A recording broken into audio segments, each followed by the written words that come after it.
পড়াশোনা করা এটা আমার খুব ইচ্ছা, যে আসলে আর্থিক অবস্থার কারণে আমি আগে পারিনি।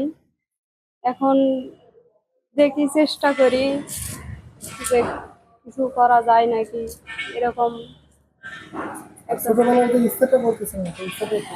হ্যাঁ, ছোটকাল থেকেই আমার এসএসসি পরীক্ষাটা কেমন হয় এটা দেখার জন্য আমার খুব ইচ্ছা ছিল, কিন্তু বাবা মায়ের আর্থিক অবস্থার কারণে বাবা মা পরীক্ষাটা দিয়াতে পারেনি, আগেই বিয়ে দিয়ে দিয়েছে।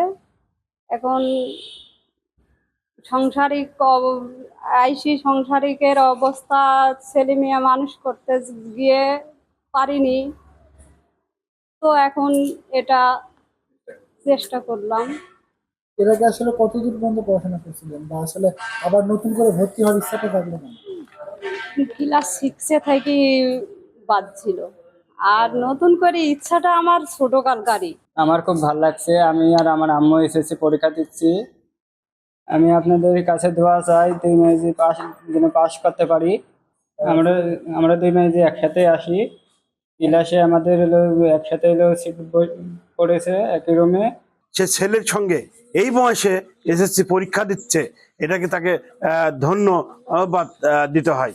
তার এই সংগ্রামের মধ্য দিয়ে, তার এই মনের যে আশা, মনের যে একটা আকাঙ্ক্ষা ছিল যে সে সংগ্রাম করে পড়ালেখা করবে, সে এসএসসি পাস করবে, তার এই সংগ্রামের মনোবাসনা পূরণের এক ধাপ এগিয়ে যাচ্ছে এই পরীক্ষার মাধ্যম দিয়ে। মত আছে, তাকে আমি লেখাপড়া মানে ওই যতদিন শিখছি ততদিন শিখাবো। লেখাপড়ার ভাই শেষ হয় না, লেখাপড়া শিখলে ভালো। পরিবারে তার বাচ্চা 2টা আছে, ছেলে মেয়ে, সে তো লেখাপড়া করতে পারে, কিন্তু আমি তো মূর্খ, আমি তো পারিনি। আর আমি শিক্ষিত হ্যাঁ, ছেলেপেলে লেখাপড়া করতে পারবো না, কিন্তু মা মূর্খ হলে তাহলে ছেলেপেলে লেখাপড়া শিখিতে পারে, শিক্ষিত হলে আরো ভালো পারে।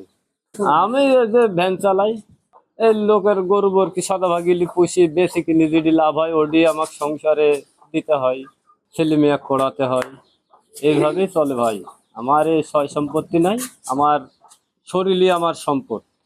আপনারা জানেন যে মধুবাড়ি মাদ্রাসা কেন্দ্র, যেখানে কারিগরি শিক্ষা বোর্ডের যে এসএসসি ভোকেশনাল পরীক্ষার্থীরা পরীক্ষা দিচ্ছে, ওখানে গিয়ে দেখলাম যে মা এবং ছেলে, মা ফুলজরি এবং ছেলে মনিরুল ইসলাম, তারা দুজনই এসএসসি ভোকেশনাল পরীক্ষায় এবছর অংশগ্রহণ করেছে।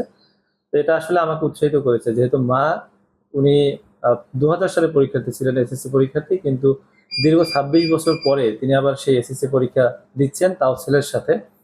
আমি জানি তার এক ছেলে এবং এক মেয়ে। মেয়ে উনি নার্সিং পাস করেছেন, এবং ছেলে যেহেতু এসএসসি পরীক্ষা, উনি নিজেকে আসলে কম শিক্ষিত বা ছেলে মেয়ের থেকে পিছিয়ে থাকবেন না, এরকম একটা আগ্রহ থেকে উনি আমাকে জানিয়েছেন যে উনি এই ছেলের সাথে পরীক্ষা অংশগ্রহণ করছেন, এবং আমি আশা করছি উনি অনেক দূর এগিয়ে যাবেন। এটা আসলে আমাদের যে লালপুর না, পুরো দেশের জন্য, বিশেষ করে নারীরা যে এগিয়ে যাবে শিক্ষার ক্ষেত্রে, এটা একটা অনুপ্রেরণামূলক কাজ হবে।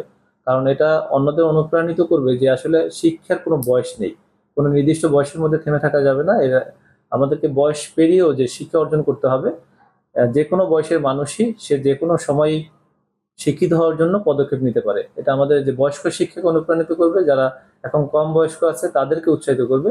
এটা আমি ওই নারীকে সাধুবাদ জানাই যে তিনি আসলে একটা দৃষ্টান্ত স্থাপন করছেন।